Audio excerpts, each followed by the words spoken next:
Баршаңызға қайырлы күн достар, арнама қош келдіңіздер. Біз бүгін сіздермен өте керемет болып жасалатын ыстық тағам жасаймыз. Картоптан жасалатын осындай өте әдемі рулеттер сіздерге ұнайды деген ойдамын. Видеоны соңына дейін көріңіздер. Бізге осындай 3 үлкен картоп қажет болады. Барлығының салмағы 800 граммдай болады. Енді осы картоптарымызды үккіштің үлкен жағымен өткізіп аламыз. Өте оңай жылдам жасалатын тағам жасап көруге кеңес беремін. Міне барлығын өткізіп болдым. Енді осы картоптардың үстіне жарты литр салқын су құямыз. Және араластырып 5-10 минутқа қоя тұрамыз.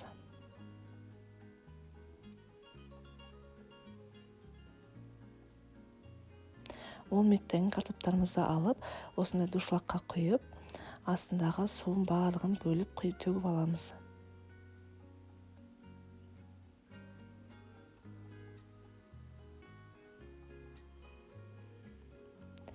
Міне осылай үстінен басып қоя тұрасыздар.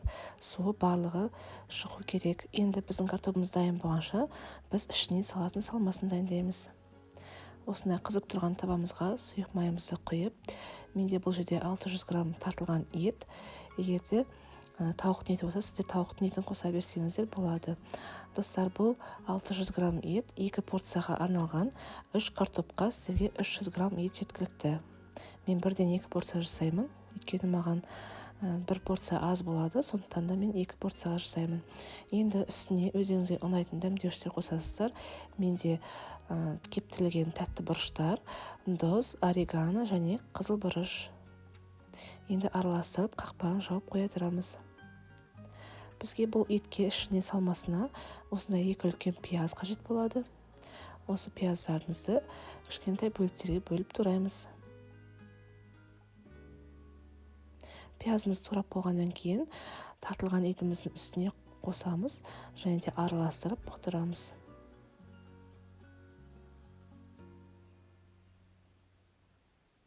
Енді бұл пияз бен еттің үстіне мен өзіме ұнайтын осындай асқабақ қосамын. Ал сіздерде тәтті бұрыштарыңыз болса қосып жесеңіздер болады, немесе осындай асқабақ қосыңыздар. Әркімнің өзінің қалауы бойынша қоса беріңіздер. Енді осы асқабақты дәл пиязымыз турағандай кішкентай бөліктерге бөліп турап аламыз.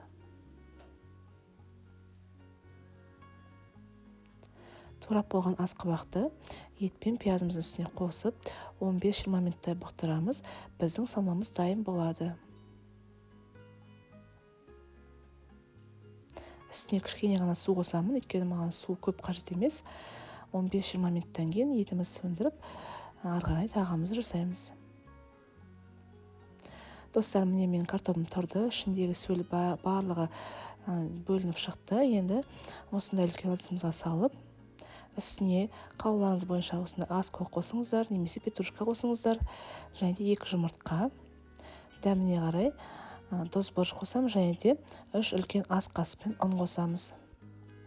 Және мен осындай өзіме ұнайтын универсальный приправаны қостым. Өздеріңіздің қалауларыңыз бойынша тағы да өзіңізге ұнайтын дәмдеуіштерді қоссаңыздар болады. Бұрыш және де тұз қосамын. Болды. Енді осы картопымызды жақсылап араластырамыз. Араластырып болғаннан кейін бізге осындай үлкен протеин қажет болады. Үстіне пергамент төсеп, осы пергаментке сұйық май жағамыз. Сұйық май жағу міндетті, өйткені біздің картопымыз жабысып қалуы мүмкін. Және де пергаменттеріңіздің сапасы жақсы болу керек. Сонда біздің картопымыз жабыспай әдемі болып піседі. Енді осы пергаменттің үстіне дайын болған картопымызды барлығын осылай салып тегістейміз. Біздің картоптарымыздың қалыңдығы өте жұқа болу керек, сонда біздің рулетіміз әдемі болып піседі.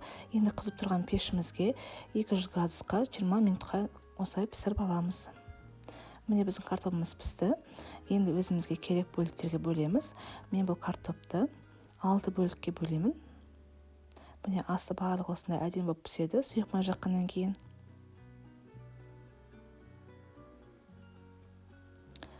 Міне осылай ортасынан 3 рет бөлеміз, және де ұзындығынан тағы да 1 рет бөлеміз. Сонда бізде 6 бөлік шығады.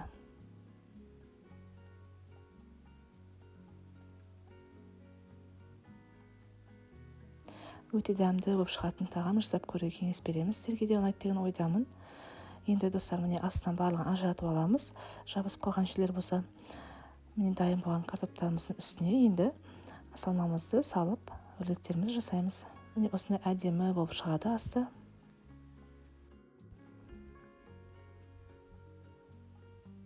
Енді осылай 2 үлкен ас қасықпен етімізді салып өрлектерімізді ары қарай жасаймыз. Дәл осы видеодағыдай орап жасай бересіздер.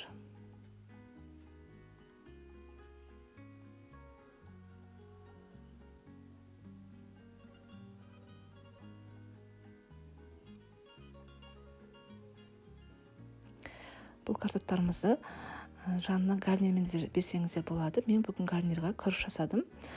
Осылай бір картоппен қасына гарнир қосып жесеңіздер өте дәмді болып шығады.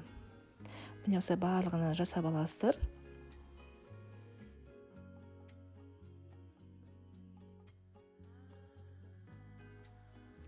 Міне соңғы рулетті жасап жатырмын. Достар, бұл 6 картопқа, осындай 6 рулетке менде 300 грамм ет кетті. Мен 2 порция жасайтын болғандықтан видеода 600 грамм ет қостым. Сіздерге 300 грамм жеткілікті болады. Енді үстіне үйдегіңізде болса осындай қатты ірімшік қосып, күштен өткізіп, осы картоптардың үстіне қосып 20 минутқа духовкамызға салып аламыз. Өте дәмді, өте керемет болып шығады. 200 градусқа 20 минутқа салып аламыз.